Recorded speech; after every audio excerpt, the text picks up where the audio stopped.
Welcome back to the podcast. Today I'm sitting down with one of my jiu-jitsu brothers from Triune. Thank you, Luck, for having me today. I'm glad you're here. Henry is not only a dedicated competitor and a coach, but he's also an incredible father and a passionate storyteller through videography. His journey is one of resilience, self-discovery, and transformation. Growing up as a Chinese American in Portland, finding discipline through fitness and martial arts, and embracing his identity through his experience in Taiwan and academia. In this episode, we deep dive into his early struggles, his path to Brazilian Jiu-Jitsu, the lessons he's learned from competition and fatherhood, and how he creatively blends his love for martial arts with filmmaking. There's so much wisdom in Henry's story, and I can't wait for you all to hear it. Let's get into it, Henry. Awesome.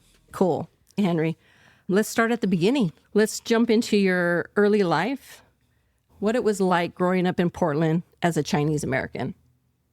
Well, for me, I was born in 1988, and so I grew up in Portland in the 90s. It's really not like how it is today. Now it's like a bunch of coffee shops, a lot of hipsters, a lot of people moving in, a lot of implants. But back then, it was really just more of a small, quiet, industrial city. And we had lots of people of color communities. We had lots of people from China, Hispanics, Blacks, and it was just a really cool and diverse place, even though it was pretty small. Certainly, it was really white dominated. As a minority in Portland, you're used to that. You're used to being one of the smaller groups there, and you just stay tight-knit with your community. And that's what we did. My mom and my dad met in Portland, but for them, it was really about having second chances in life. They had already been married, they got divorced, they each had kids in their previous marriages. So I was one of the children amongst many siblings because we consider ourselves brothers, even though they're half-brothers who are really tight. And so growing up in that community with my family, we're just always really close, and we stuck close to each other. And for me, it was a challenge because my father and my mother, they had some challenges early on in their relationship. And so when I was a toddler, they weren't really sure they really wanted to be, because my father was from Seattle, my mom's from Portland. And so they had some conflicts. And my mom wanted to stay in Portland, my dad wanted to go back to Seattle. And so they just decided that they were going to separate and not really have that relationship anymore. As a child, when your dad disappears, it's really hard to make sense of it. Absolutely. And for me, it didn't make sense at the time. I just knew that I don't have a dad. I have my brothers, I have my mom. She worked really hard to take care of the family and really provide for us. Every year, she would make sure that there's like really fat Christmases, really good Thanksgivings, just to make sure that we were taken care of. But the reality is that she had to sacrifice a lot to put things on the table. So for her, her mother was a really great source of strength for her and a great source of support. And so I remember as a kid, I'd go to grandma's house all the time. And I would stay there even on weekdays so my mom could work. My grandmother was just such a great person. I learned a lot from my grandmother in terms of just what it means to be a good person. And she was a really passionate gardener. And in her back garden, she had Asian pear trees. She had a really, really tall golden peach tree. And man, the compost just smelled horrible every time you walked back there. And I remember going as a kid back there, saying, man, it smells so bad. But the fruits that were produced from those trees were just so delicious. They're plump. They were extremely delicious and sweet. And I could just see that my grandmother on my mother's side had this connection to the earth. And she really went into that labor. Early on in my life, I saw my grandmother just jumping into the labor. And, you know, the fact that hard work does pay off. And that's something that's really instilled in me at a very young age. Just seeing my grandmother work in that garden and producing this amazing fruit for us. How old were you then when you were around your grandmother and you were watching her in the garden? Yeah, I was 4 years old, 5 years old, 6 years old. At the time, I was the youngest grandson, so she spoiled me to death. I was always my grandmother's favorite for a very long time until my other cousins showed up. I was like, man, these kids showed up, took my spot. Of course you're going to have some resentment for the younger cousins, but I love them. Yeah. But, you know, my elementary school was actually just maybe a kilometer or so away from my grandmother's house. So we would do those walks every morning in the back alley. Not even a kilometer, it's really a short 5-10 minute walk. Right. So my grandmother would walk me to school every day. I cherish those memories, just being able to walk with her in the rain, because Portland, it's a really rainy city. I just cherish those times, just being able to be with her and her putting her love into me. Right. Okay. So let's talk about your mom. Yeah. My mom, she's just one of the most amazing people, extremely loving. I feel like with especially second generation immigrants, they have the language skills to succeed. They have the resources, but that mentality of being inside the family and then on the outside of the family, protecting yourself in society is something that was really prevalent in my mother's experience. So, for her, she was really caught in between just being an American, but being Chinese/Hong Kongese. I think that's something that for her was always a source of struggle, just to be able to find that place in the United States in her life, to be able to hold her head up high and to be able to work and take care of her kids, but find herself. Unfortunately, I think for a lot of people like my mom, it was hard to find yourself and find that place. After she graduated from high school, basically she got into these relationships and had children. And really early on, because of some challenges with relationships, she had to work really hard to take care of her kids. She had 2 kids before me, my oldest brother, Leo, and my second oldest brother, Will. We have quite a years apart between us. So my oldest brother, Leo, he's 10 years older than me, and my brother, William's 5 years older than me. So there's already an age gap. And so my mom, having to care for all of us, having to feed us, I think that's just a real challenge. So she jumped between various different jobs, working at restaurants, fast food joints, really just to provide because she didn't have the skill set to find other jobs. Right. In addition to that, the dads are out of the picture, and so there's not a lot of support there. I would characterize my mother's experience as one of struggle and one of determination, but at the sacrifice of her own health. She sounds amazing, your mom. You moved frequently and struggled academically as a child. How did those experiences shape your resilience? Yeah, it was a really challenging time, I think, from the ages of 6 and 7, because around 7 years old, my mother decides that she's going to move closer to my aunt in Beaverton. But that also meant uprooting me from the security I had living at my grandmother's home, going to the elementary school that I loved. We moved that fall to Beaverton.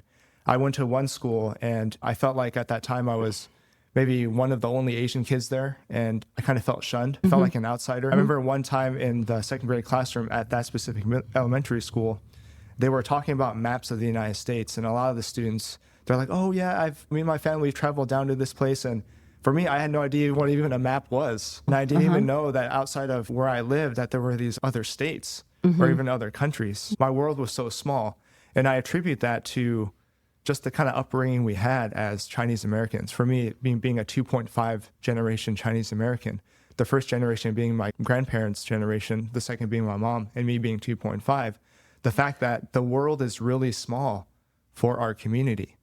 My grandmother only knows the world of her small community, the people who speak her Chinese dialect, which is already really small. Right. And then my mom, the people who speak Cantonese in her community. And so we really didn't have much contact with people outside that community. That was a real challenge for me to try and find my place in a school speaking English, but at home speaking a completely different language with English kind of, thrown in there once in a while. Then I transferred to a different elementary school when I was in Beaverton, and that was already really challenging because I was already behind. I wasn't really good at math. They were talking about planets and like the universe, and I was completely lost. And so it was just a really tough time. And to make matters worse, because my mother had gotten into a relationship with this man that she met, we ended up moving later on because that didn't work out. And so we then moved to Gresham, which is pretty far east of Portland, and I transferred to another school in the spring, which was great because there's a great teacher there who saw that I really loved reading and was really supportive, and you just get lucky sometimes. So what was that teacher that helped you out? What was that teacher's name? Her name was Miss Zander. I remember her pretty well. She went out of her way to give me additional worksheets and also more handouts just to work on my math. As a teacher now, when I look back and see what that teacher did for me, they were really trying to differentiate. The idea of differentiation, it means that depending on the student's needs, you make adjustments to the curriculum or you make adjustments to the assignments that you give them. She wasn't really the main teacher that really had an impact on my life. I would say that because I had some challenges in reading and in math, it was really more in 4th and 5th grade where teachers started to notice some challenges I had and also some things I was really passionate about. From very early on, I really loved reading. And so in 4th grade and 5th grade, I had teachers who would always call on me to read when I raised my hand because I was so excited about it. Yeah. And so it was really cool to have teachers identify my strengths because when you're a young kid, you don't really have that ability to identify, hey, what am I good at? What am I bad at? And so to have them come out and say, hey, Henry, read some more. Go check out these books. It's very empowering for me as a child who was really cut off and isolated and also really introverted, to have teachers push me to do something that I loved and that I was actually really good at. That's great. In what way did books and video games provide comfort during difficult times? I really learned about video games when I was probably around 3 or 4 years old because my brothers were into them. I loved my brothers. I looked up to them so much because we didn't really have a male role model in the home. My brothers were the next best thing. Right. I would watch them play the NES, and we would always fight for the controllers and stuff, and I would lose those battles. But they would let me play once in a while. So I had a lot of fun just being able to play the video games and just get lost in a whole different world, especially when the world that I lived in didn't make sense at the time. Right. I feel like I identify as someone who problem solves, and because video games have different challenges and different things you have to do, back then they were more simple, but I really enjoyed the puzzle. I really enjoyed the challenge. I think that's something that is characteristic of just who I am and really powered me to face challenges just moving forward. I also had a doting mother and a doting grandmother who, if I wanted a new video game, maybe they'd push back a little bit, but eventually say, okay, we'll buy you a new one. And I would sit there just for hours. Then with reading, what was really impactful with reading, I think really was starting in 3rd and 4th grade. We started reading novels like The Big Friendly Giant by Roald Dahl, a lot of different classics, and then we'd have these open reading sessions. And that really just allowed me to go into different worlds, to use my imagination and to be creative just by imagining these different places, different worlds. So that was something that I really enjoyed, and I found solace in those things, especially because I lived in a household that didn't really encourage you to go out and play with other kids or interact with other kids. My grandmother especially was very cautious about the outside world. Inside the home, it's safe.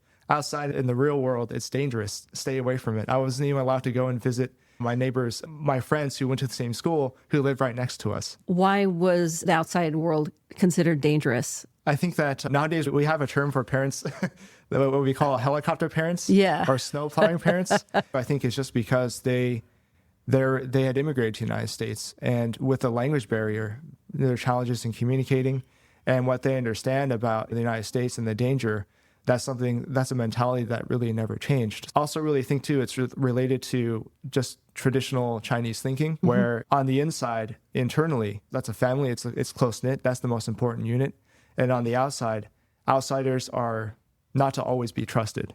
And you have to be careful with them because you never know when they might turn on you. Okay. And that was just the old school mentality. Certainly it's very different now, but when you're just arriving in the United States, and you lived here for a while and you're just with your close-knit community, it becomes very difficult to integrate and to be part of the larger society. And a part of that is that fear that something might happen, that you might get tricked, that people are shorting the change on you and not being completely honest. Okay, that makes sense. How would you describe your relationship with your parents growing up? It was a good relationship. I really loved being around my mom.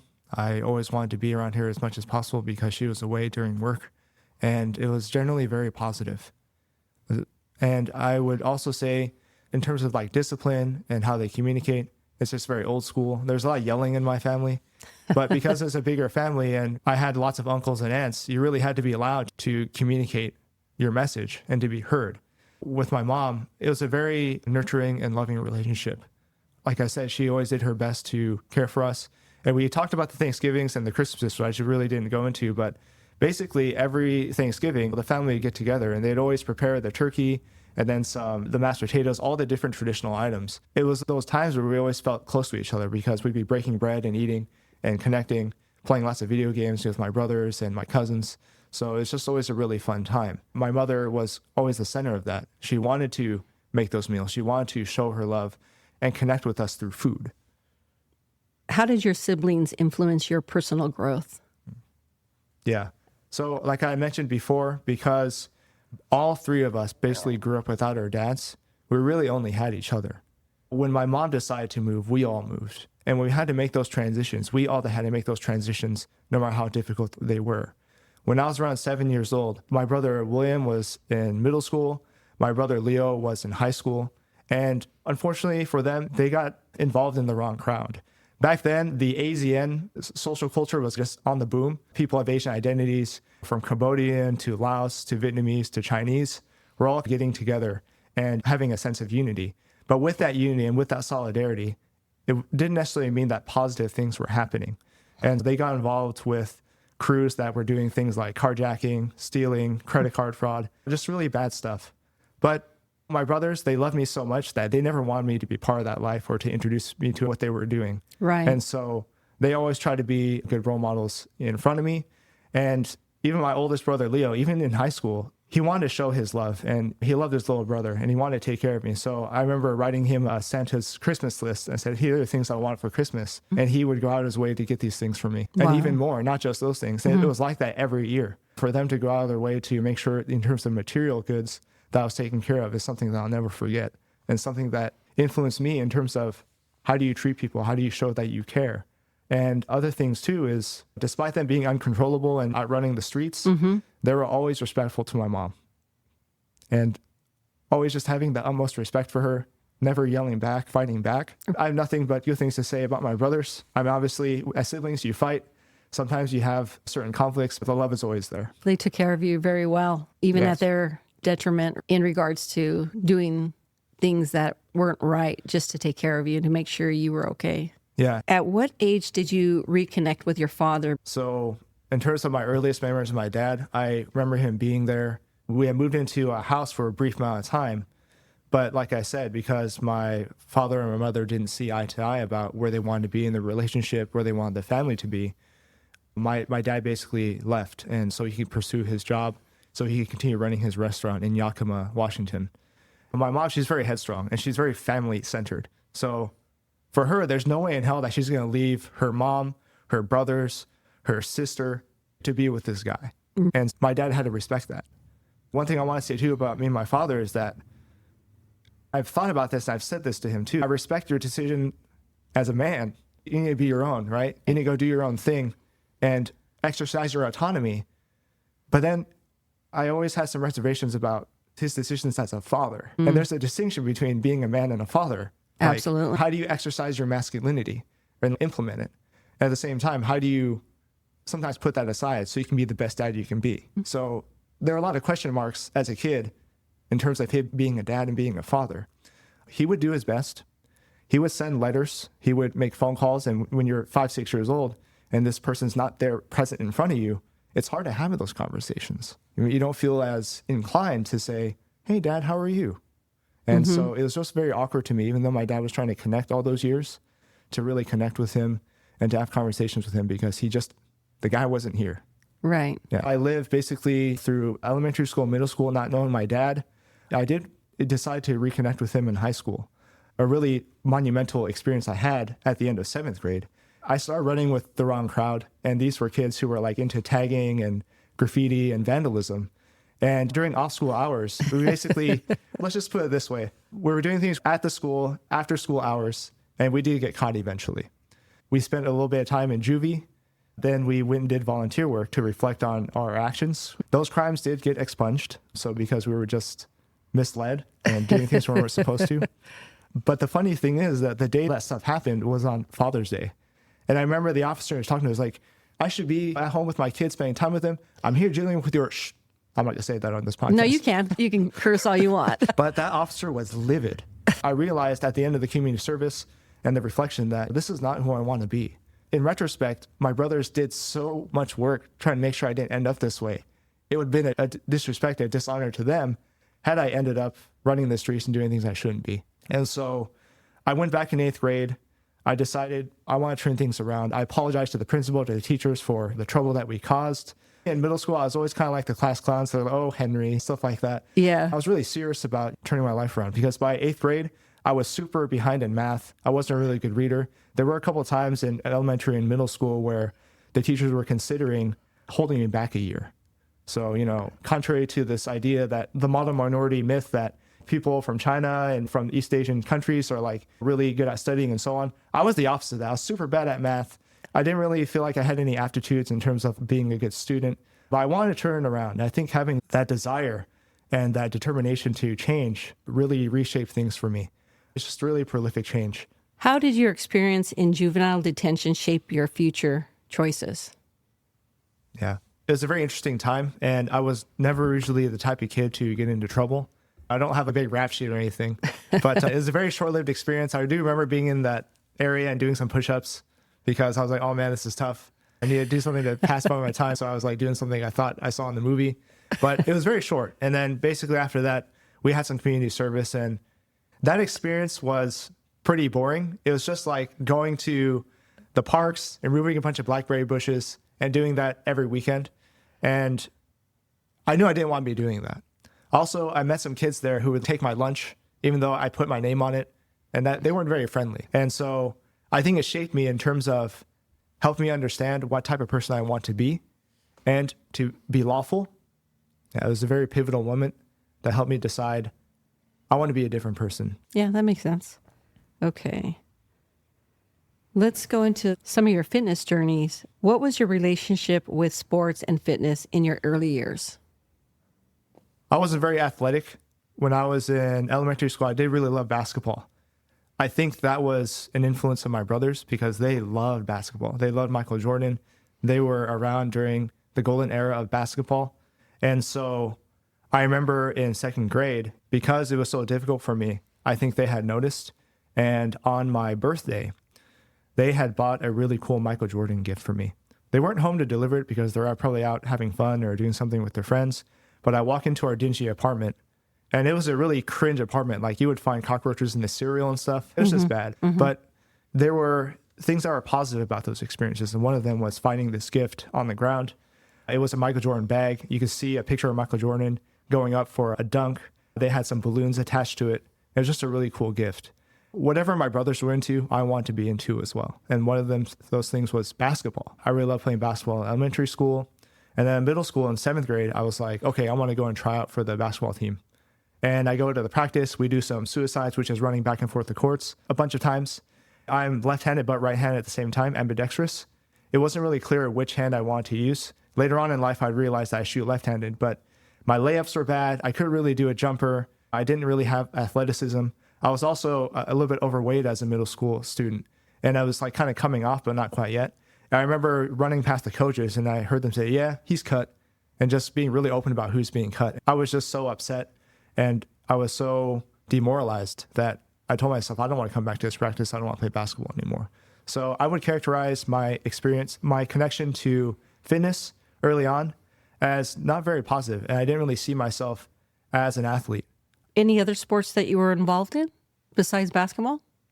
In middle school, no. But in high school, around 11th grade, I wanted to do a sport. My cousins encouraged me to do a sport because they thought it would look good on college applications. So I was like, all right, I'll try something. And my cousin told me I should try swimming. I signed up for the swim team. It's a really small team, not very popular. So you're automatically just bumped up into varsity. But I wasn't really athletic. I didn't have a lot of muscle. My endurance wasn't great. But I did have a really awesome coach. And she walked me through what is freestyle, what is the backstroke. I could never really do the butterfly. I could do breaststroke, but not very great. But she put me in a couple different events.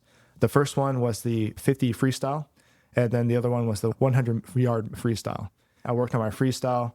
I could only breathe on one side, and it wasn't very great. I would lose a lot of these different meets. But by the end of the swim season, I did start to catch some speed and catch some steam. I would beat some of the other kids who were swimming. It was a great experience. It did help me develop some confidence. I did not see myself as a competitor. I would get really nervous before the meets. And then after I finish my events, I would have the butterflies in my stomach for like the rest of the day. Oh, wow. Yeah. So the nerves were just always, it was just really intense for me. I was always nervous. And this is not something that I felt like I would address until I start my journey in jiu-jitsu later on. Okay. Another question I had for you. How did your uncle's passing shift your perspective on health and fitness? And how old were you then?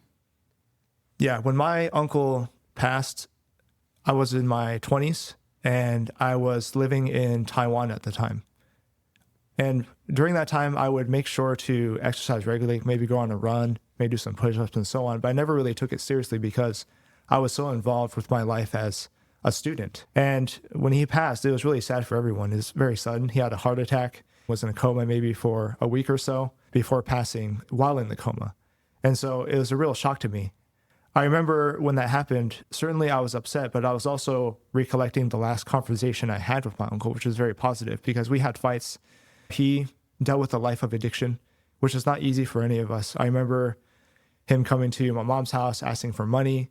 And we had an incident where he came and was knocking on the windows really hard, being aggressive. And despite him being my uncle, I had to call the police on him. I think in terms of Chinese families, you never want to put your family member in trouble with the law.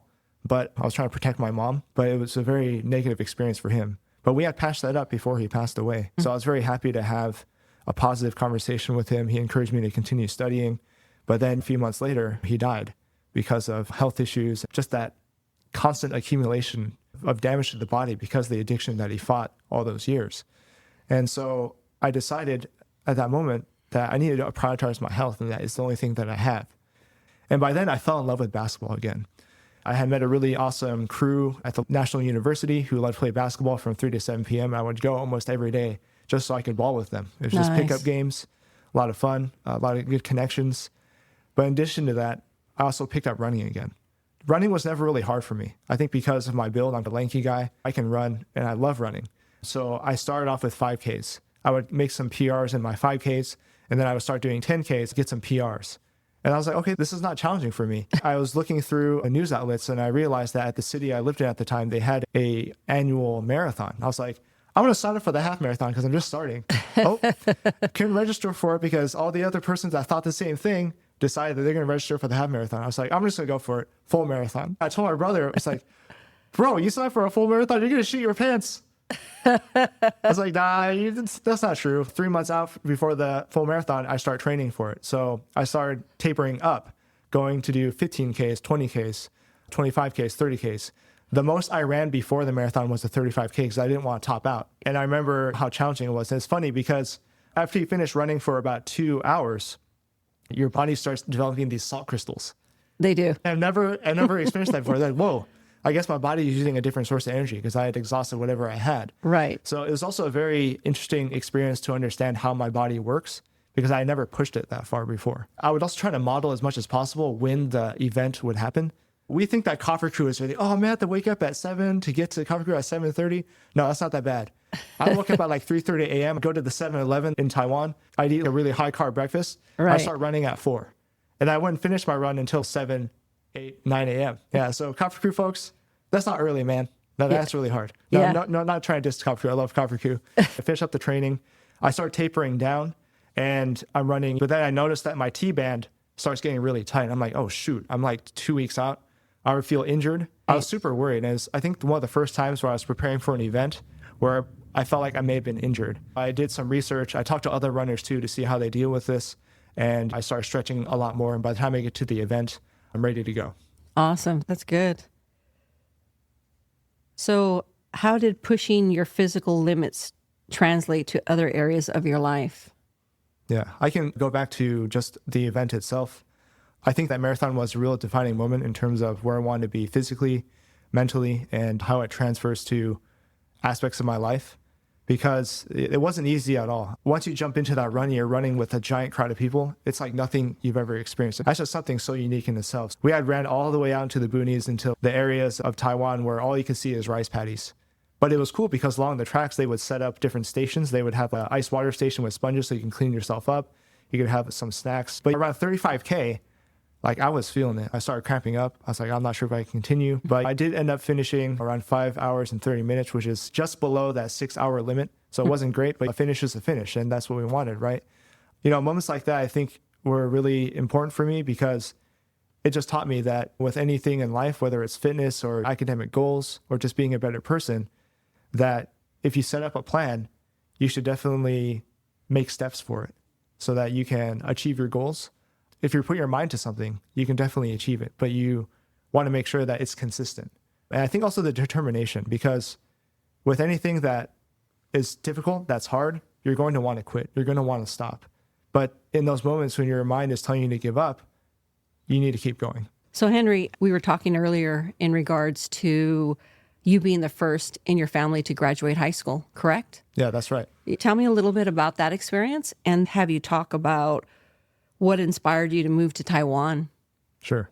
At such a young age, I think it's very brave and bold of you to do something like that and just how you made those decisions.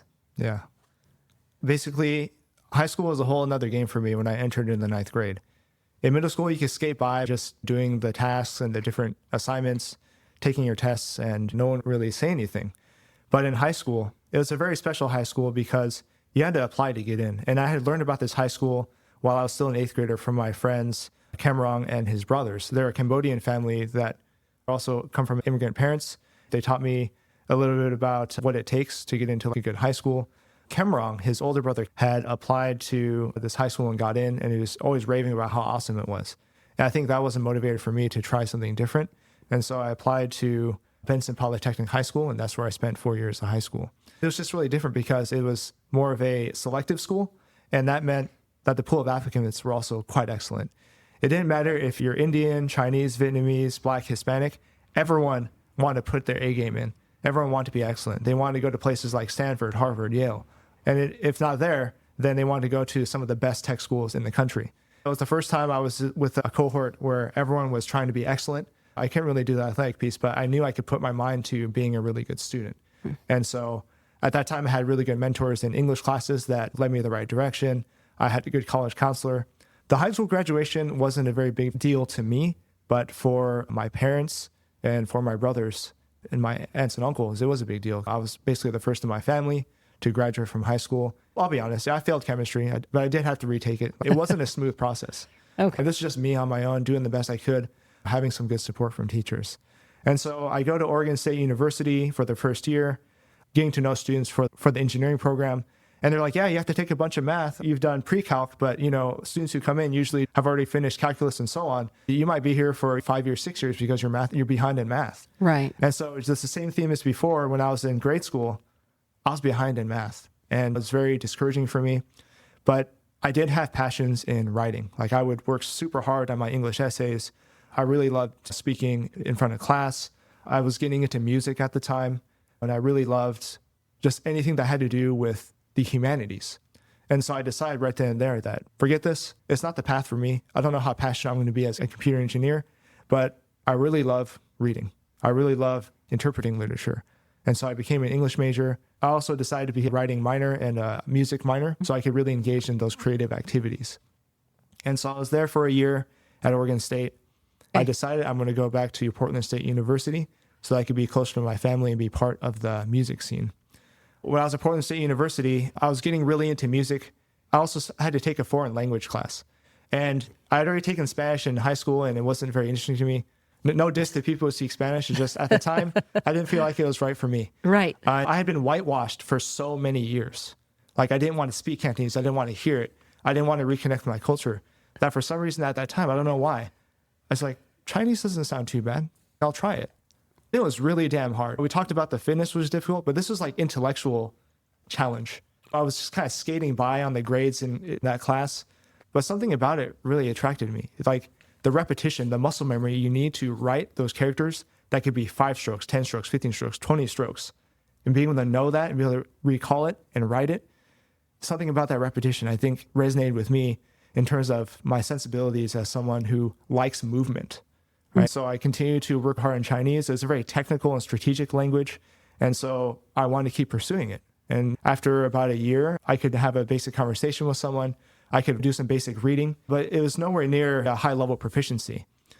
At the end of the academic year, our professor, Dr. Jonathan Pease, who would become my advisor, he taught a lesson on Tang poetry. Tang poetry is like the best era of poetry in Chinese history. And just the way the poet had described the river running through this ancient city and how two friends have to separate, possibly for the rest of their lives, because the emperor wanted to exile this person for dissing him. That really resonated with me. Just this idea of how someone can express so much and how we as modern readers can understand so much through 4 lines of poetry. And I decided right then and there, dude, there's something here, something really amazing. And I decided then and there, okay, forget English. I'm going to be a Chinese major now. I decided my second year of Chinese that I wanted to go to graduate school because I just really loved the academic part of it, understanding the literature, the history, writing about it. I also visited Shanghai for the first time, and that was a really interesting experience just to open my eyes up to the world, understand it. I never left the country before. So in 2009, I spent time in Shanghai studying advanced Chinese. Then my senior year of college, I got into a McNair's Scholars Program. This is a program designed for first-generation students who aspire to pursue a PhD. It's a really great program to do some research, to travel and research in China, which is what I did. And I produced my first research article at the time I really wanted to get into graduate school, and I wasn't quite there yet. I even had gone to academic conferences, getting to know people, presenting my ideas. And I applied to a lot of graduate schools in the United States, but I got rejected to all of them. And that was the first time where, in terms of my intellectual life, I got rejected. It was very difficult for me. Luckily, my advisor was there to step in and say, hey, even though you have this obstacle, there's an opportunity for you to do different things, for you to pursue a different path. I think this is a theme that would run throughout the course of my life, starting from that moment, that when you have an obstacle, it can actually take you somewhere even better. Absolutely. And Yeah. based on his recommendation and his wisdom, I decided I'm going to go to Taiwan. And the plan was to teach English, to get into a master's program there, and to just really experience the Taiwanese style of life. That sounds nice. So tell me about Taiwan, your experience there. Yeah, so before I went to Taiwan, I was actually quite involved with a Buddhist temple near my mom's house.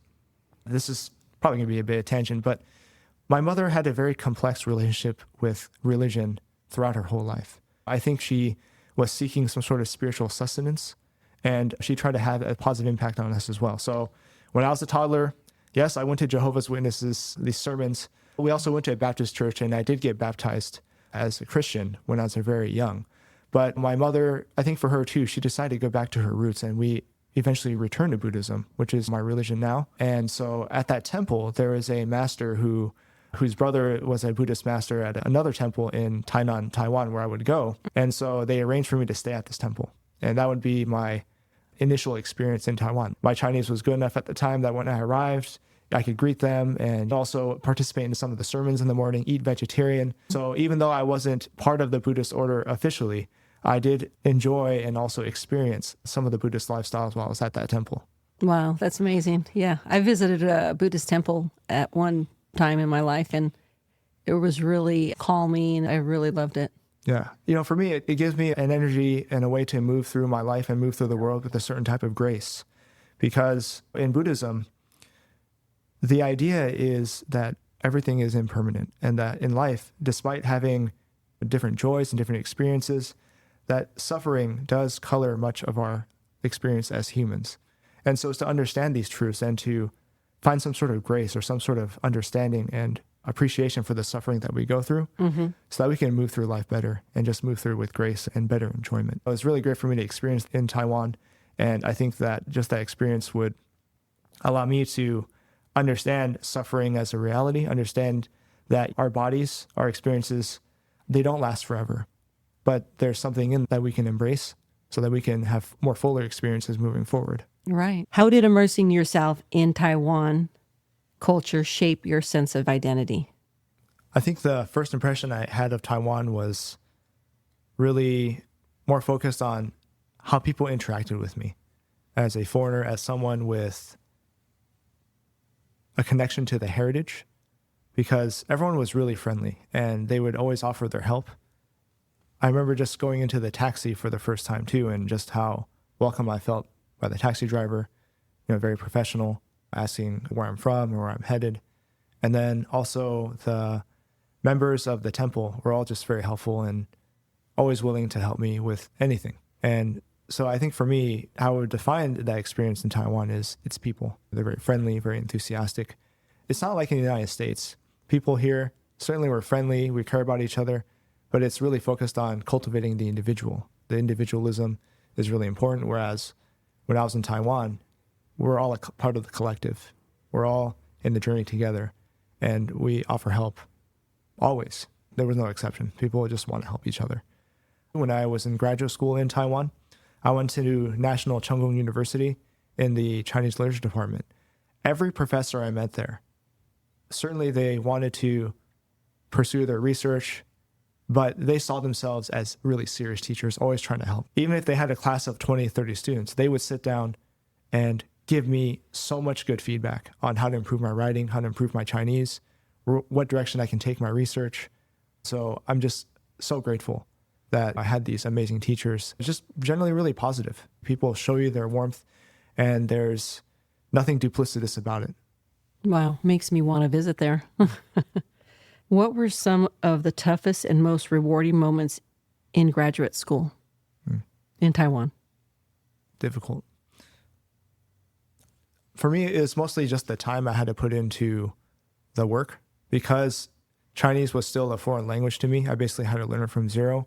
I had to spend much more time reading the materials and interpreting it and finding how it can be useful in my research papers. And so it's a real grind. That's a real theme, I think, in my language studies, is that you just put the time into it. But because I had never written academic papers before in Chinese, I would just borrow a lot of the phrases and the structures wholesale and really immerse myself in the way people in Taiwan communicate if they're in the academic field. That was a challenge, just trying to figure out how all the pieces fit. And so I believe the language aspect was a real challenge. And even sometimes understand the cultural norms or how you're supposed to interact with people in the target culture. That sort of thing took time. I think playing basketball with my friends on the basketball court, who are blue-collar workers, they're breakfast stand owners, they're engineers, they're professors, also really helped. Right. I would say that the challenges was really just language and the culture. Okay. What drew you to pursuing a PhD in Chinese literature? In college, I decided that I wanted to become a professor of Chinese. I knew that the pathway was to get a PhD. Another professor in the Chinese department during college told me that it can be a real gamble because the academic job market is up and down, and not all PhDs are guaranteed to get like a strong tenure track academic job. A tenure track academic job means that when you enter, you're an assistant professor, and based on your publications, how you teach, your evaluation, you can get tenure, which means that basically you have the job forever. Mm-hmm. So it really is a pathway in a more traditional way to have job security if you're an academic. And that's what I wanted to pursue. So after I graduated from my master's degree in Taiwan, I took the GRE. I applied to about 15 different schools, which included application essays, test scores, and various different components. And I had gotten into 3 schools. Columbia University, which they only offered me the master's program because their program was so big and they can only offer PhDs to a few students. And then I also got into University of Wisconsin-Madison, which is great, but they didn't really offer a good scholarship package. Mm-hmm. And I had to be a teaching assistant for a really long time. And then I got into University of California, Irvine, which was a really awesome choice for me because they identified me as like a diverse student because being first generation and so on. They offered a very strong scholarship package. And I also wanted to be on the West Coast so I could be closer to my family. During that time, my mother had also developed some mental health issues. And so I wanted to be close by so I can still connect with my family and do my best to take care of my mom, even if it's from a distance. Right. I decided I wanted to go to University of Irvine, and that's where I met Dr. Martin Huang. How did he shape your academic discipline? Yeah. Dr. Martin Huang he's just a very traditional academic, one of the best rhetoricians I've ever met. And his journey was also very interesting that I should talk about here is that for him, he was also an immigrant. He had gone through a language school, went to Washington University, St. Louis to get his PhD, and then eventually become a professor at UC Irvine. Very intellectual. It was very challenging for him because his way of giving feedback is, I'm going to tell you where you screwed up, and you absolutely have to follow it so you can improve. Looking back, I had wished that in my mid-20s, I had known how to receive feedback better because at that time, I really didn't feel like I could take constructive feedback the way I do now. Mm-hmm. But I feel like through Dr. Martin Huang, the way he coached me, the way he was so patient with me, really helped me understand that when someone gives you feedback, they are trying to help you no matter how it's delivered. There were times where he did break me down because it was a necessary process. In academia, whether it's in the sciences or the humanities, it can be really cutthroat. People could tear a research paper apart because they think you make really bogus arguments and you could be discredited, things like that. Or if you have a debate at a conference, if you don't present yourself in a certain way, you are vulnerable to certain attacks in terms of debate and how you argue and what you're trying to prove. Wow. So Dr. Huang was always looking out for me, and I appreciate it so much. And the intellectual sparring sessions were hard as hell. Some of the hardest things I've ever had to do. I did have a moment where I was really vulnerable in this office because I was like, I don't know if I can do this. I had this kind of imposter syndrome. Despite evidence that I was an excellent student, I always had this feeling that I wasn't good enough. And that is something that really shaped how I saw myself as a PhD student. And then the next day, I remember after that debate, he emailed me, he's like, hey, you're going to be okay. You're going to do well in the PhD program. I didn't believe it at the time, but yeah, I did do well. And it was challenging, but I ended up publishing 2 research articles in some peer-reviewed journals. I completed my dissertation. I graduated successfully, and I couldn't have done it without Dr. Martin Huang. I think the theme throughout our talk has been how important it is to have good mentors. And I think each and every one of the mentors in my life, whether in grade school, middle school, high school, college, PhD, they taught me what it means to have servant leadership, how to serve people. And that is just a running theme in the way I carry myself with others, and a lesson that I will have for a lifetime. Very nice. Okay. How did your PhD journey teach you patience and perseverance? The PhD journey is long, and it can run from after the MA from 5 years to 8 years. I knew people who just kept staying in their PhD because they couldn't find jobs. And so it really taught me how important it is to, even if you get rejection or even if you don't get the result you want, to just keep going, because every failure is a lesson for you to learn how to improve and how you can get better. There were times when I didn't get the scholarships that I applied for, or my papers got rejected from these really prestigious journals, but the feedback I received just taught me how I can become better. They were just lessons for me. So I would say that as a PhD student, it was about the failure. Like, I would love to write a resume with a list of failures, because those are the things that counted. It's the things that aren't on paper that really shaped who I was and who I am as a scholar. Very cool. I can see how jiu-jitsu would play in your life because of the fact that there's a lot of trial and error in jiu-jitsu, and going through your college experience, your fitness, everything you've had to work hard for. So let's dive into your jiu-jitsu journey and your warrior path, as you call it. What first sparked your interest in Brazilian jiu-jitsu? It really starts with Bruce Lee, because growing up, my brothers and I would watch all the Bruce Lee movies with our uncles who are also really into him. And so one of our favorite movies is Enter the Dragon. What other movie is there that's such a classic, right? He goes to this island and has to fight off all these different guys. He's trying to avenge the death of his sister. He finds out that, I don't want to spoil it, but he finds out there's some crazy thing going on with drugs and stuff. Has to take down everyone on this island. It's just amazing. And of course, the sportsmanship and the martial expression of that movie is so amazing as well. But that's where it really started. I think for being a Chinese American in Portland, small knit community, my friends, my brothers, we just love the martial arts culture. The reality is that many of us were not able to really involve ourselves in that culture because mom had to pay the bills, right? Or Right. there's some other expense, or you're paying off medical bills. So we didn't get to experience martial arts firsthand, but we always lived it through the movies or lived it through the media. In terms of Brazilian Jiu-Jitsu, it really starts with camping with some of my ride or die friends from Oregon. They include my friend Lawrence, Zin, Henry, and also Warren. I want to talk a little bit about these guys because they're just essential in just my journey from being a martial artist up to now. My friend Henry, he is also Asian American like myself. After high school, he decided that he was going to join the Marines. From 2006 to 2010, he served in the Iraqi War, and he served in a really important campaign called the Strike of the Sword. They, I believe, had one of the largest helicopter drop-ins in the history of the United States military. He ended up fighting in these wars. He got the rank of corporal. He did get out of the military. He's a Brazilian Jiu-Jitsu purple belt now. Just the way that he carried himself as a warrior really inspired me to want to do something like that as well, just to be on the warrior path. The second person who's really important in my journey is Lawrence. He started getting into Muay Thai around 2015. All of us were camping in Oregon during that time.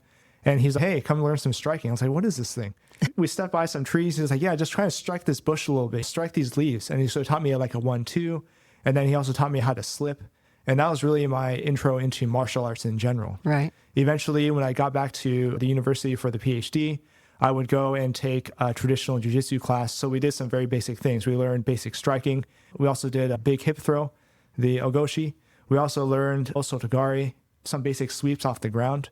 So it was just really fundamentals, essentially. Right. I remember sparring for the first time in that class. We put on the headgear, put on the gloves, and I'd like tense up. My shoulders would be super tight. I was trying to hit this dude and not even breathing. It's just really funny looking back, right? That's just how it started. And after that class, I took Krav Maga because I really wanted to get into the self-defense component. I didn't poke anybody's eyes out, but I did learn some really strong kicks to the groin. We practiced striking, defensive movement, how to be in a stance where you're as thin as possible so you're less of a target when you're moving around. Right. But I don't know how much I enjoyed it. I do remember the coach saying how important self-defense is, and I think it really resonated with me that especially for women who are in the arts, you want to fight to the death. You want to be very tough because For him, he was like, you don't want to be dragged by some guy into this basement and be stuck there for several years. Just die in the street or escape. Now, that's really extreme, but that somehow really resonated with me that, man, people need to protect themselves. Like, there are a lot of crazy people out there. I think self-defense was the reason I started jiu-jitsu. The funny thing is, I didn't even want to do jiu-jitsu. I was like, what is this thing? My friend Lawrence, I went back for one of the breaks and he buys me this gi. It's this really old school, worn out combat corner gi. I still have it today. I guess he bought it off Craigslist. He's like, yeah, try this out, man. Learn some ground game. I was like, no, I like striking, man. I don't want to do this. I just want to punch people and maybe kick them. I get this gi and then I go back and look at the website for our rec center at UCI and I see a Brazilian jiu-jitsu class and it's taught by this dude named Alex A. I would eventually learn that this is Alex Abutalabi, who is now a Brazilian jiu-jitsu black belt, I think 3rd degree from the Clever Jiu-Jitsu line. Oh, nice. Yeah. So I took his class, my first class I took with him at the UCI Rec Center. Man, it was just so awkward. I tied my belt, like I didn't know how to tie it. I just kind of do a regular knot. And we bow in. He's like, okay, I jog around. Let's do these warm-ups. And he's like, okay, let's do our shrimp moves. And then he like shows me, and I was like the last person to get off the mat because it was so awkward. I was like, where to put my feet? I didn't know where to put my hips. It just felt so awkward. I didn't even know why we were doing this movement. And I was like the last people to finish the warm-up. It's just super awkward. Yeah, even while doing the drills. Like we were doing the knee cut pass. I had no idea why I had to put my knee into this dude's tailbone. It just felt awkward. Like I don't even know this dude. And why is his legs around me? What is this thing? I had no idea why we were doing these things. Like, right. Yeah, it didn't make any sense to me. But yeah, we did eventually get to spar. First I sparred with this really big dude. And I was like breathing really hard. The adrenaline started pumping. I tried to get my arm out for an arm bar. He eventually did submit me. But I was like, man, I got to survive. In my head, I remember thinking, like, I got to survive and feeling just really excited, but scared at the same time. Yeah. And then I also roll with this guy, Andrew, who ends up being one of my best friends. He's a brown belt now. He gets on top. Eventually, I try to escape. He takes my back. And we have this running joke now that next time I see you, I'm going to take your back. He does still take my back these days, but it's harder now. Yeah, I bet. I think after sparring, I was like, okay, this is cool. This is something I never experienced. I want to keep doing this thing. Yeah. Yeah, and that was the beginning of my journey. Okay, awesome. What were your biggest challenges when you started training? Yeah, the training piece, certainly one of the most challenging things for me was learning the techniques. Because at that time, I was also learning boxing. And boxing, yeah, there's techniques. You just refine your strikes. You refine your ducks, your slips, and there's a very clear set of things you can do. Whereas jiu-jitsu, there's so many different things to learn, so many things to master, different combinations, different connections, that learning the techniques was very challenging. Another thing that was challenging for me was the physical aspect, because I had reached a level of athleticism for jiu-jitsu, but what I had achieved was not necessarily for jiu-jitsu, because I was still a basketball player. I would lift weights. How can I do well in 5 minutes and survive and maybe get a good position? That's not something that the previous training I had prepared me for. I also had some physical limitations at the time I wasn't very aware of, because I'd actually hurt my shoulder from rock climbing maybe a year before I started jiu-jitsu. I didn't know at the time. With my understanding now, it's probably a labral tear. And then there was a time too when I did some river tracing, because I love the outdoors, where I jumped from 30 feet off a cliff into some water. Right. And I did hear something go. I didn't diagnose anything. I think I had some issues with my shoulder through jiu-jitsu that was also really challenging. And what that taught me is that our bodies are constantly changing. And as much as we try and maintain it, sometimes injuries do happen. And that was a real challenge as a white belt, wanting to do the things and wanting to train hard, but then being concerned about injury. Okay. So how has jiu-jitsu influenced your mindset both on and off the mat? I think it's influenced my mindset tremendously. Before I started jiu-jitsu, I think I would want to just give up pretty easily. I would have maybe more escapist behavior. I would sometimes want to run away from my problems. But what jiu-jitsu has taught me is that if you have a problem, you have to start solving it. And that goes back to just me when I was a kid, loving that problem solving, loving those puzzles. Jiu-jitsu for me is something it's physical, but it's also extremely mental. And it's taught me a lot about perseverance and resilience. When things get tough, you have to move forward and power through it. Be patient about how you approach it. And so for me, I try to take that off the mat too in the way I interact with people, and just to really see the thing for what it is. Just see a thing for what it is, and then problem solve it. Okay. Yeah. What are the biggest life lessons jiu-jitsu has taught you? Any life lessons? Yeah, one of them is that sometimes problems aren't as big as we think they are. You can feel bad about something one day, but the next day, you still have opportunities to repair or fix those situations. I don't know how many times I've walked onto the mat and yeah, I've had some good days, but then I have some really tough days where I feel like just nothing's working. But then down the road, a week later, I get into those same situations and something's working. I get my sweep or I get to the position I want. For me, I just let the work do itself. I think one of the biggest lessons, I don't know why, just recently, is how much intuition plays into what we do on the mat and in life. It's not so much intellectualizing something like I would do when I was into the academia, as much as seeing something for what it is and then finding an approach. We struggle a lot, whether it's in our social relationships, whether it's at work, or just in society in general. It's very complex. But in life, I want to try to be something more pure, find my authentic self as much as possible. And I think that's possible being on the mats. So the biggest lesson for me is how to find my authentic self and how to help others find their authentic selves on the mat. When you're rolling with somebody, that's a whole different type of dialogue than it is if you're just having a conversation. Each person is trying to have their martial expression. They're trying to craft it, trying to express it in a way that's unique. And the way they carry themselves on the mat, hopefully they can take that out in the world. Something I try to do. I never want to be the most aggressive person on the mat.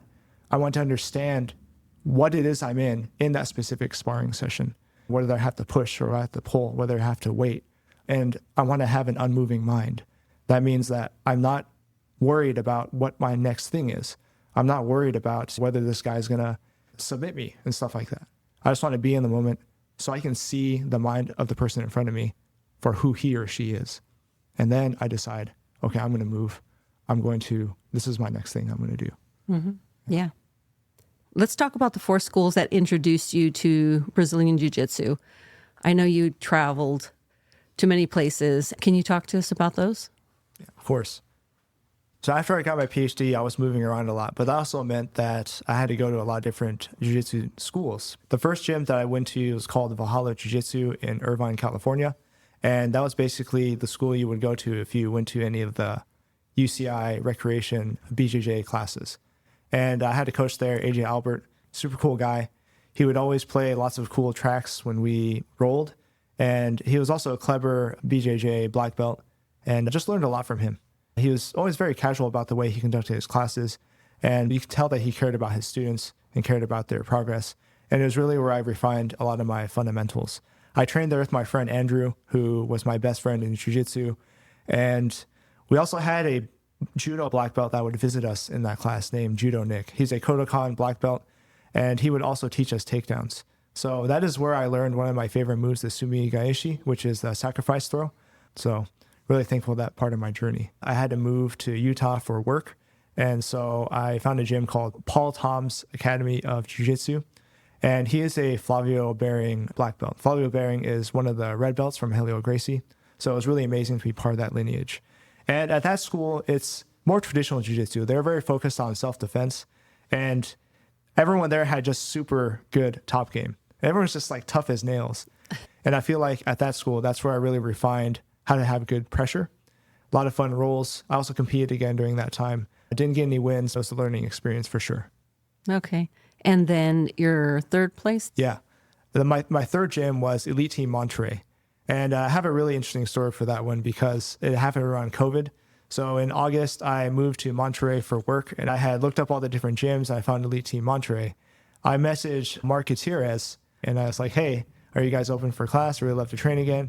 He's like, my bad, bro. We're not ready yet because of COVID. Catch us later. He was at that time making videos and instructionals for his students because they weren't opening during COVID. What was actually happening at the time was that there was a specific group that would train. And just because I had just gotten there, I wasn't able to be a part of that. But later on, he messaged like, hey, Henry, are you ready to train? Like, we're opening up again.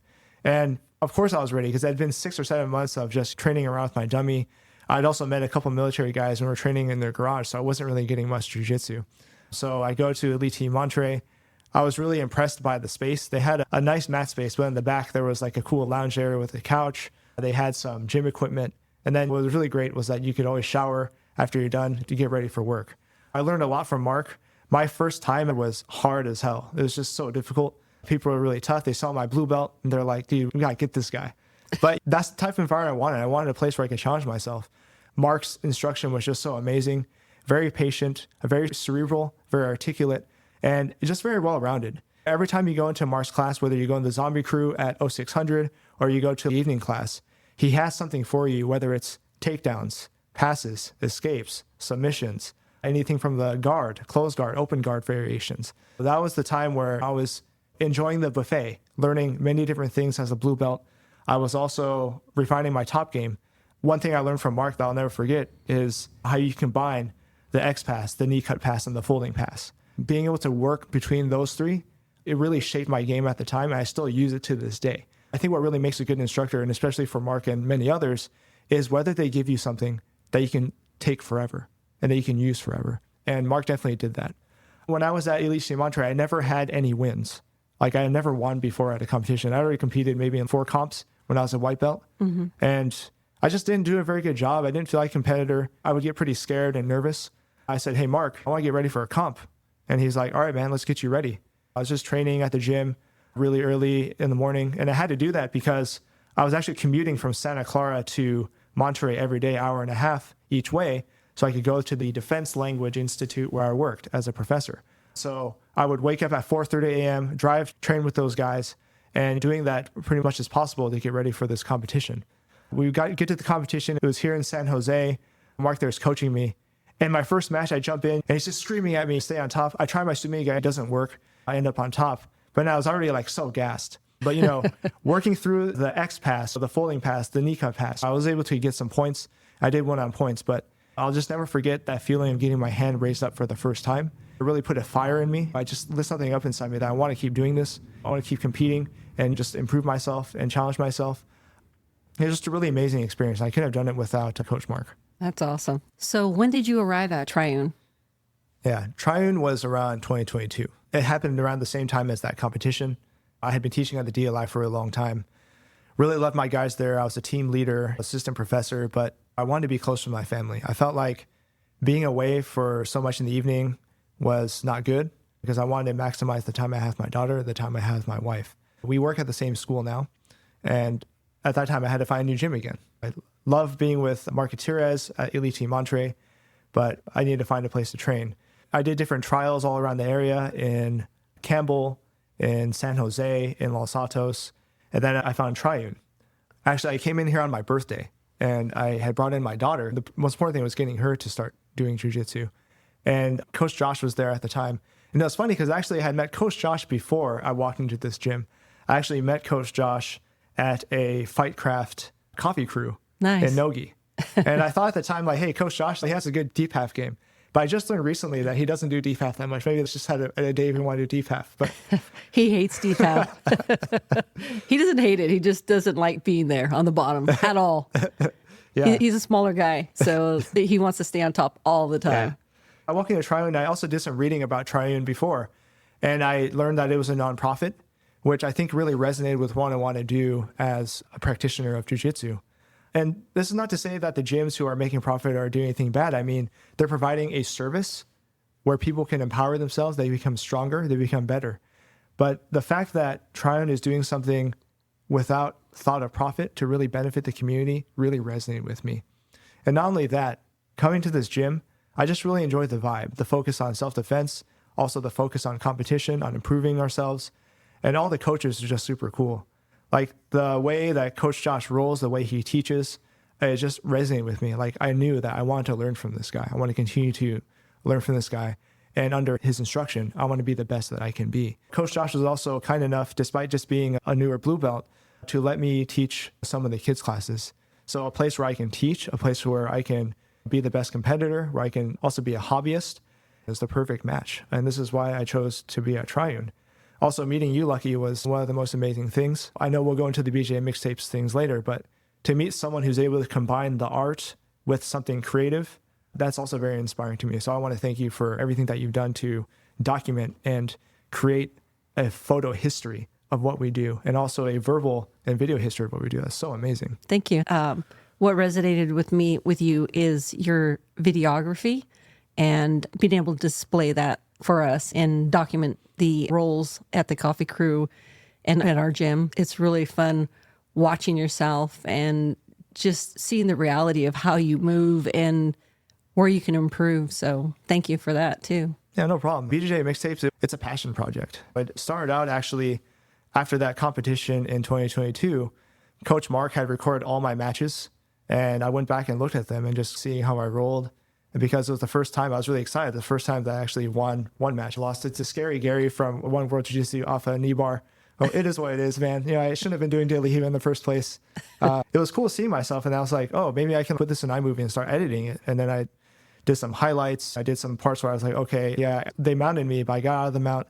And that was really like, I guess, the original unofficial mixtape of just me seeing myself move. Then because I was leaving Elite Team Monterey at the time, I was like, man, this is sad. I don't want to leave this gym. I want to have something and to show my respect for this gym that nurtured me and took care of me. Jose, a brown belt who had just joined the gym, I was like, hey, it's cool if I record us rolling. And I did that. I record us rolling. I go home and edit it. I was like, oh, I want to put this on Instagram, see how it goes. Because I had this idea of mixtape from my previous comp tape, I was like, okay, BJJ Mixtapes, let's try this out. No one has it. Okay, I'm going to use it. So I got lucky there. Then I was like, oh, how to put music on this thing? So I had some old MP3s of Miles Davis. I was like, I'm going to put Miles Davis on this. This is cool. Jazz and jiu-jitsu together. I put on Instagram. Instagram sends me this notification. Hey, you're violating copyright. We're just going to take this music off. It's like, right. This is horrible. But at the time, I didn't know. You can use the music function as long as it's 1:30 seconds. Tracks from wherever, from whomever. And so that's how it really started. And then because we had another black belt at Elite Team on Mr. Martin Thomas, I was like, I want to make a mixtape of these two black belts rolling. I really loved Coach Mark's game. I really loved Coach Martin's game. And so they were rolling. They got into like heel hooks, different ankle locks. They got into rubber guard. That was the first mixtape of these two black belts rolling in the no-gi.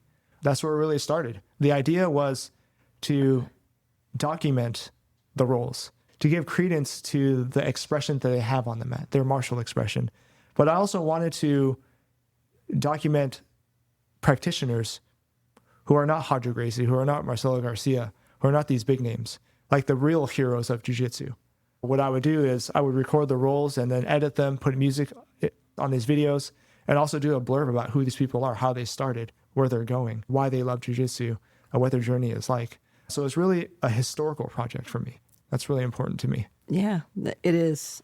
What you do with your creativity and documenting history in our jiu-jitsu area. So yeah, for sure. It also resonates with my identity as a scholar, because when we're all dead and gone, it's sad to say, what's left is the videos, the writings. It's what's left of us. It's never going to be the same as you and I sitting here talking together, having a dialogue. I also want to leave something to the next generation so they can see and appreciate it. This is why, for example, I'm doing the 1 minute with Coach Josh and others, so that these techniques can be transmitted. And I heard this from Coach Josh too and others, is that it's this idea, jiu-jitsu and any martial art, it's not so much about creating something new as much as transmitting what has already been there. You can look at a manual from 1906, and there is a footlock there. These things and these amazing names that people give to these moves, I feel like it's just like a marketing thing almost. It's almost some sort of, not a ploy, but yeah, it's just like marketing. These moves have existed long before they created those names. And then at the same time, if you give these names to something, sometimes it takes away from what it was and what it is truly. So for me, Brazilian Jiu-Jitsu, being a practitioner, BJJ Mixtapes, is about transmitting what's already there. I don't feel like I'm creating anything. People are out here rolling on the mats. They're having their true martial expression. And I want to bring that to the surface. I want to bring that to the media. Nice. What do you hope to achieve with BJJ Mixtapes? Right now, it's a pretty small scale production. I'm basically doing this on my own, but I'm always looking for collaborators. I also want to reach out to the community, to those who want their own roll tapes or comp tapes. So I did have an opportunity to go to the IBJJF and make a comp tape of some of my BJJ heroes in the local community. So I'd love to do that more in official capacity if possible, to really showcase everyone's martial expression and showcase who they are. Another thing I'd like to do with BJJ Mixtapes is to create individual roll tapes, because it doesn't matter if you're a white belt or a black belt or in between. There's something really unique about your journey, and I want to tap into what's specific and what's interesting about your journey and what's meaningful to you. I don't know about monetizing it because I want it to be something pure. I want to continue to make sure that I power it with passion, power with authenticity. Okay, sounds good.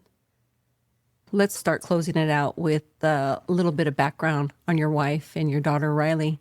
I coach Riley. She's pretty awesome kid. Yeah. Good kid. Yeah, I love my wife and my daughter to death. I think for me, doing jiu-jitsu helps me be a better husband, it helps me be a better dad. With my wife, I met her in Taiwan in 2011. And the way we met is not how we expect. It wasn't at some social gathering or wasn't a friend of a friend, anything like that. Basically, both of us had this connection to Chinese language and literature. And at that time, Lisa, she was looking for a language exchange to improve her English. Back then, there weren't any outlets where you post things like that, especially in Taiwan. But she did post something on the bulletin board at the language school I was at, basically looking for a language exchange partner. What really struck me about this posting was that she had put pictures of Snoopy on there. I was like, okay, this person seems cool. They like Snoopy. I mean, why not? Right? So, we had this connection to this dog. I was like, okay, I take the little slip of paper and I email her. Yeah, I didn't know back then, but this would be the person that would become the love of my life. And I would never forget her kindness. I think it also speaks to just how Taiwanese people are. I lived at this temple. I would eat all the vegetarian food. We only had like maybe 2 meals a day. And I don't know, we just connected with food. Lisa, I'll go out of her way driving 20 minutes to like the night market and buy me like these amazing, fried Taiwanese snacks. And she would give these snacks to me through the gate because we had a curfew. So I couldn't even leave if I wanted, right? And so that really touched me. It was a very heartwarming moment. I knew that this girl was different. She is the greatest partner in my life. I can also say on this podcast, and I think she'll laugh when she hears this, is I'm not the easiest person to live with, but she finds a way to deal with it. I'm also not the easiest person to live with because of my obsession with jiu-jitsu. Back to my daughter, in preschool and in kindergarten, she got punched in the stomach by boys several times. Oh, no. It's not just an emotional moment for her, but an emotional moment for me as a father. Like, you never want to see your kid get beat up or get hurt. And so when that happened, I decided I'm going to teach her striking. Actually, I taught her some boxing very early on. And now recently she's at an age where she can do jiu-jitsu. And that's where we're at. Like you mentioned before, my daughter, she's shy. She's a bit more reserved in some moments. She likes to win. She has a hard time maybe regulating those emotions. And for me, wanting to learn to teach jiu-jitsu, wanting to coach the kids and have an impact, it can be very challenging to walk the fine balance of being a father and a coach at the same time. And I've had a lot of challenges in those areas. But I think with your help, with Coach Josh's help, we've found strategies to help her. It does make me a better dad because with jiu-jitsu, I'm actually really focused on how I can communicate with my daughter.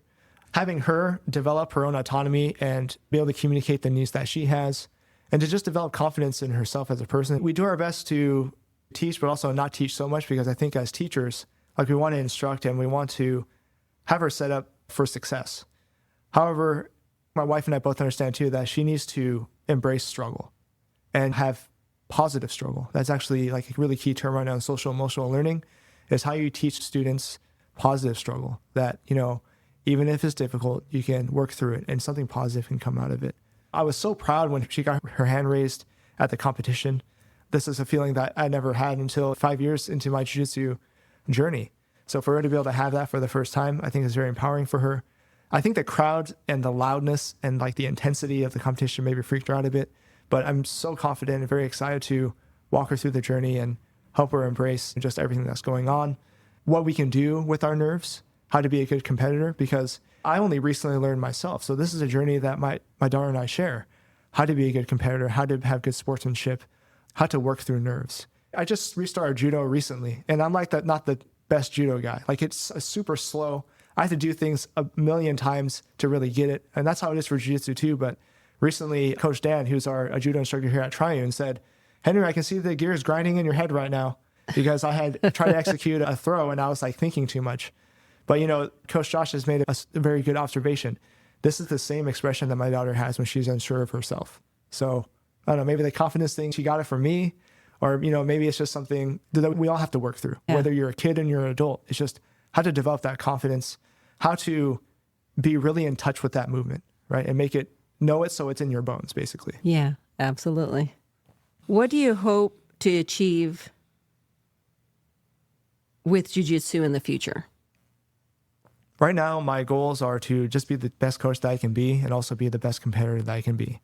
I'm definitely going to continue to compete and test myself at every belt level, but also I want to be a really good coach. One of the great things that we do here at Triune is that we have opportunities to coach our students as if they're competing, and how to communicate, how to encourage them, allow them the chance to express themselves on the mat is something of utmost importance. So I consider myself not a creator, but a transmitter in this art.